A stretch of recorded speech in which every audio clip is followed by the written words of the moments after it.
Les podcasts, l'inclusion. Bienvenue dans T-Learning, le podcast qui accompagne les travailleurs indépendants handicapés, les TIH, dans leur parcours entrepreneurial. Ce podcast est réalisé avec le soutien du préfet des Hauts-de-Seine, de Veolia, de l'AGEFIP et de la Fondation Malakoff Humanis Handicap. Chers entrepreneurs, dans ce module 20 de T-Learning, nous nous intéressons à la compensation du handicap dans la vie professionnelle, et plus spécifiquement pour les TIH. À l'issue de ce module, vous aurez des points de repère sur les questions suivantes. Qu'est-ce que la compensation du handicap ?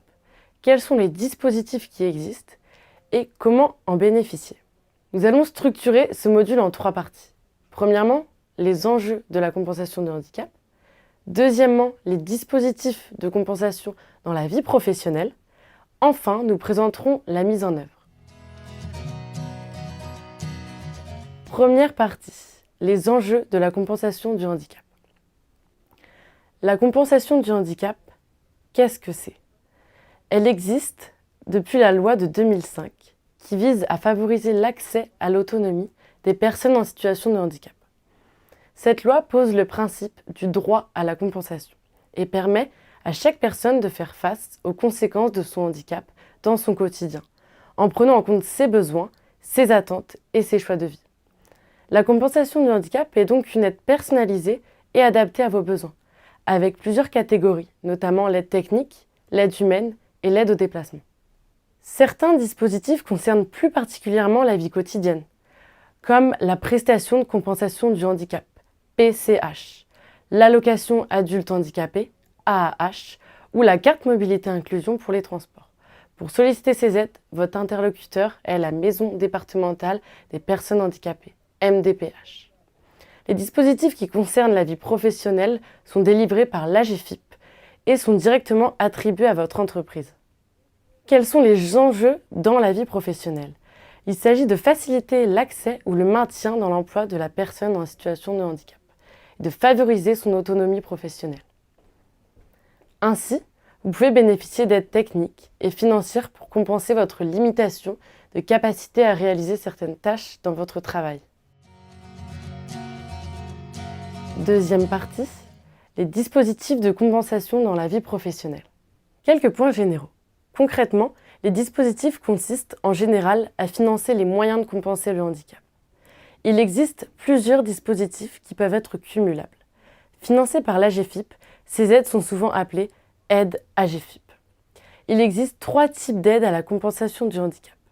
L'aide technique qui permet de financer les moyens techniques nécessaires à votre autonomie professionnelle. Par exemple, les prothèses auditives, les fauteuils ergonomiques, les tablettes braille, les logiciels adaptés pour les troubles 10. A priori, le montant de cette aide est de 5 000 € maximum, renouvelable tous les 5 ans ou lorsque l'aide n'est plus utilisable. Il y a aussi l'aide humaine qui permet de financer l'intervention d'une personne tierce afin de compenser la difficulté ou l'impossibilité de réaliser un certain nombre de tâches. Par exemple, un interprète en langue des signes française pour les personnes malentendantes, un chargé de communication pour gérer les réseaux sociaux de l'entreprise d'une personne déficiente visuelle, ou encore une aide administrative pour une personne autiste. Le montant de cette aide est de 4 000 € maximum et peut être renouvelé chaque année. Pour en bénéficier, identifiez toutes les tâches et situations où votre productivité est ralentie par votre handicap. Cela vous donnera des arguments tangibles pour obtenir une aide humaine.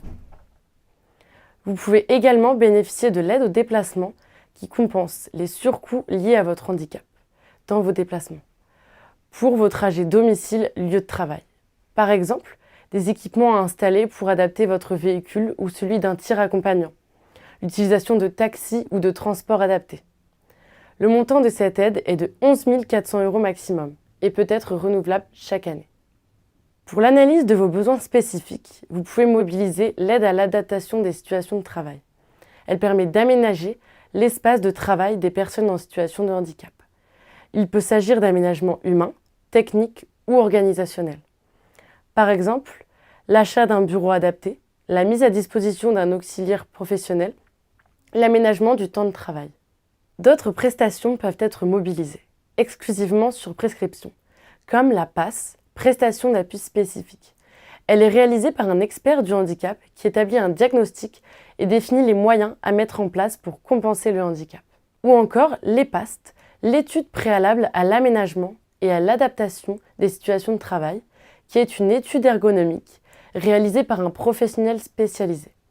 Elle est généralement prescrite dans le cas de situations complexes et concerne principalement les handicaps physiques ou bien le polyhandicap. Ces prestations sont principalement prescrites par les conseillers à l'emploi, Cap Emploi, Pôle Emploi, etc.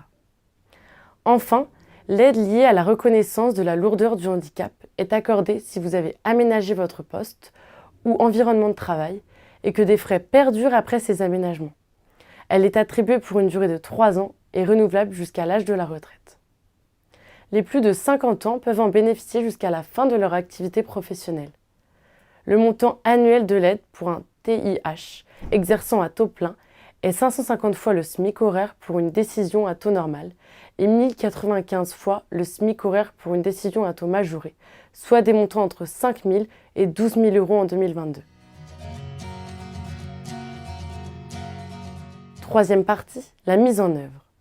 Vous pouvez vous-même demander certaines aides, mais nous vous conseillons de vous faire accompagner par des acteurs spécialisés. Qui sont ces acteurs ? Les prescripteurs des aides citées dans ce module sont les services publics de l'emploi. De manière générale, tout ce qui concerne l'emploi pour les TIH relève du service maintien de Cap Emploi, souvent plus connu sous son ancien nom, SAMET, Service d'aide au maintien dans l'emploi des travailleurs handicapés. Il n'est pas nécessaire d'être inscrit à Pôle Emploi pour bénéficier de ces aides. Vous pouvez déposer votre dossier auprès de l'AGEFIP qui est décisionnaire et financeur de ces aides.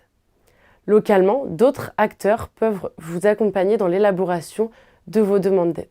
C'est le cas du programme T-Booster de l'inclusion qui accompagne les TIH dans les démarches sociales et administratives.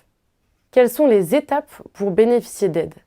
Vous pouvez lister vos besoins et les situations de votre vie professionnelle où vous éprouvez des difficultés. Il est également essentiel d'avoir une vue d'ensemble des aides existantes afin d'identifier celles qui sont adaptées à votre situation. Pour vous y retrouver, nous vous recommandons de vous faire accompagner. Lors de la constitution du dossier, des pièces justificatives vous seront demandées, telles que la copie de votre reconnaissance du handicap, un justificatif de votre situation professionnelle, les devis de vos prestataires, etc. Vous déposez ensuite votre dossier auprès de l'AGEFIP.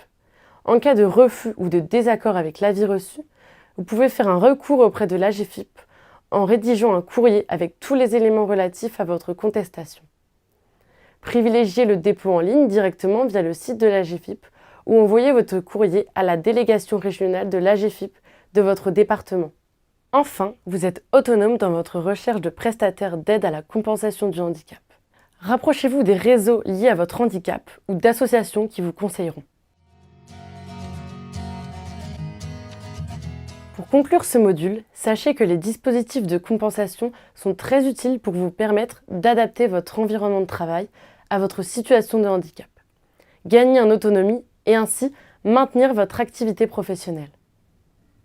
Les aides de compensation du handicap les plus demandées sont les aides techniques, humaines et organisationnelles. Si malgré tout, les charges que vous supportez restent importantes, vous pouvez constituer une demande de reconnaissance de la lourdeur du handicap. Si vous vous sentez démuni face à ces démarches, faites-vous accompagner, vous économiserez du temps et gagnerez en sérénité.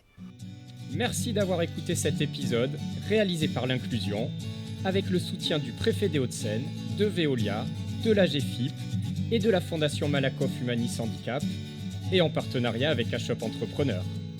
N'hésitez pas à commenter, à partager, à vous abonner à ce podcast et à lui mettre des étoiles pour contribuer à un monde du travail plus inclusif. Et pour accéder à l'ensemble du programme de formation, rendez-vous sur tlearning.fr, www.tih-learning.fr.